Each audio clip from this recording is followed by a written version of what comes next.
sebenarnya koperasi itu kan bukan sebagai satu perusahaan yang semata-mata mencari keuntungan. Tapi bisakah koperasi ini akan menjadi entitas bisnis yang gede sebetulnya?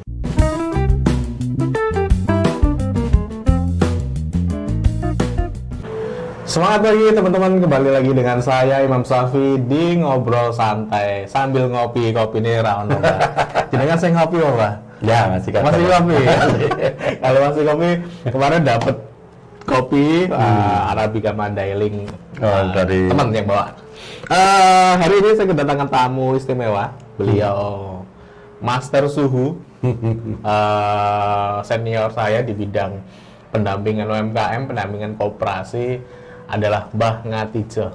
Apa kabar Mbah? Alhamdulillah. Sehat. Kemarin sempat tidak sehat.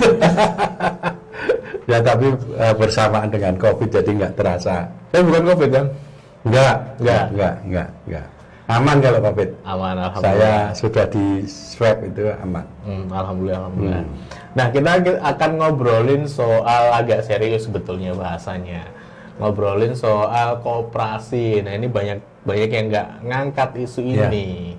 Jadi koperasi itu kalau ditanya apa, teman-teman googling lah apa itu koperasi. Tapi aku nggak mau ngomongin apanya. Koperasi kekinian hari ini gitu, menurutku Mbak, itu menjadi luntur.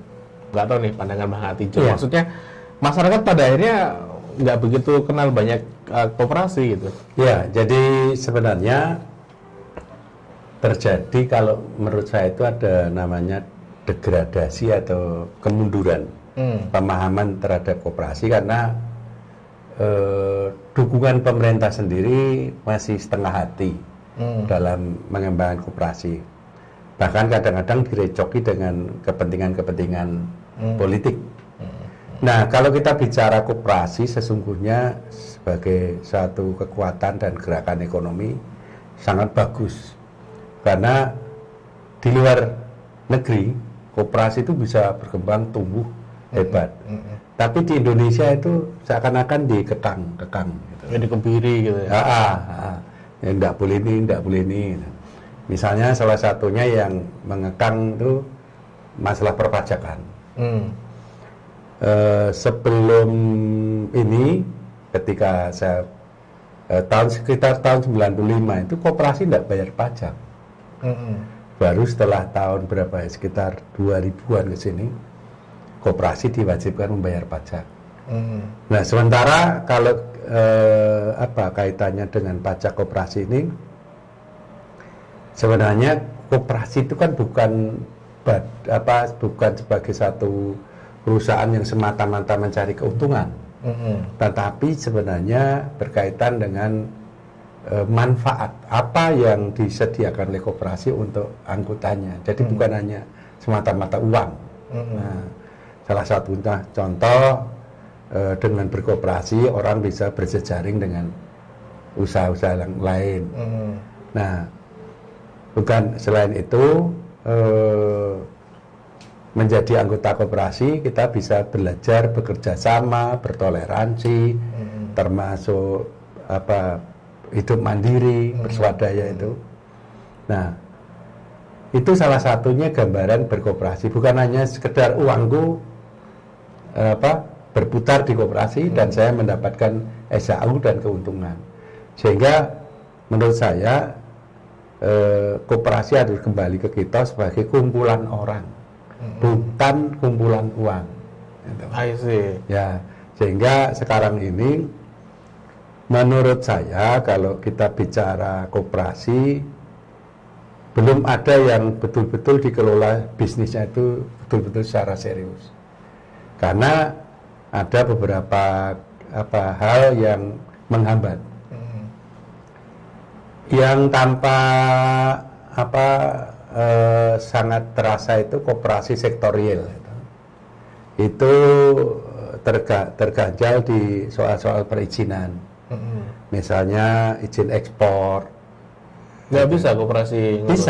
Bisa. Karena salah satu koperasi teman kita yang di Bantul, operasionalnya di Gunung Kidul itu bisa ekspor ke Terus kendalanya apa dong? Ya, ini soal SDM sebenarnya.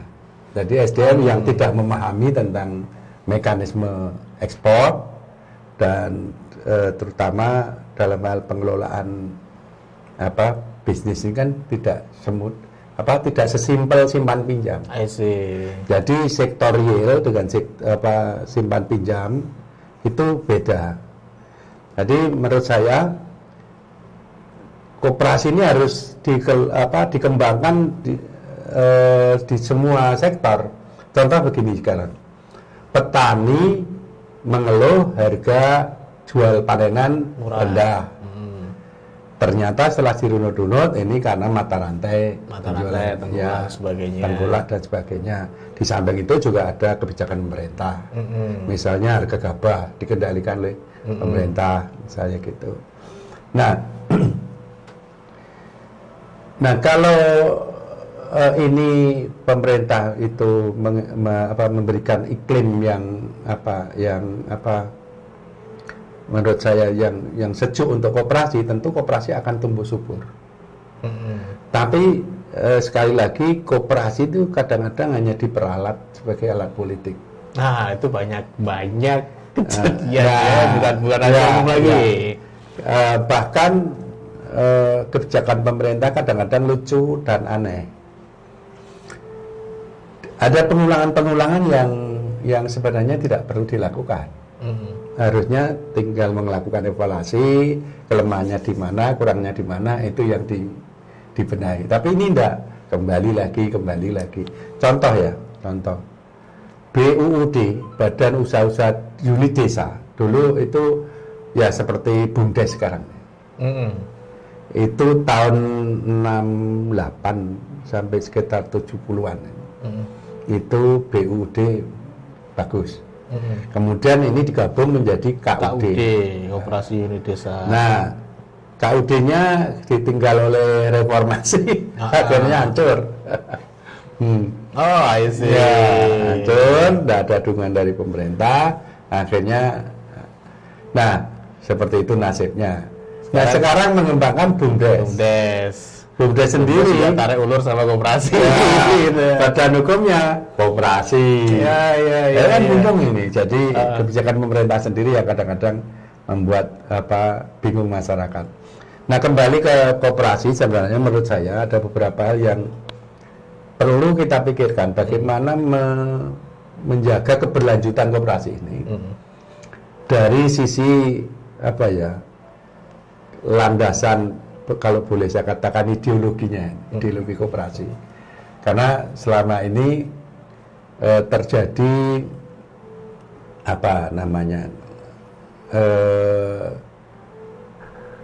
degradasi atau luntur pemahaman tentang koperasi itu sendiri. Karena pertama berkaitan dengan perubahan perilaku manusia yang kemudian mengarah kepada hal-hal yang konsumerisme dan sifatnya instan. Sementara koperasi harus mengutamakan proses dan keswadayaan. Nah, kalau proses dan keswadayaan berarti kan sabar harus sabar, proses. Sementara sekarang kan tidak mau sabar, maunya cepat besar, cepat menguntungkan. Nah, disinilah salah satu kelemahan di mana koperasi ditinggalkan karena kurang menarik. Ya, I see. Karena saya sendiri ya, kacamata anak muda gitu ya. Saya tuh bekerja di dinas koperasi lama ya. Tapi sampai hari ini itu juga nggak berkoperasi. Jujur aja, aku nggak berkoperasi karena nyuwun sewu bahwasanya apa sih menariknya, mendingan buku investasikan ke tempat lain kayak gitu. Kan sama yang tadi saya katakan, instan, konsumerisme, kemudian ya itu orang nggak mau repot-repot lama-lama. Tapi bisakah koperasi ini akan menjadi entitas bisnis yang gede sebetulnya? Bisa. Bahkan sekarang udah mulai beberapa tempat.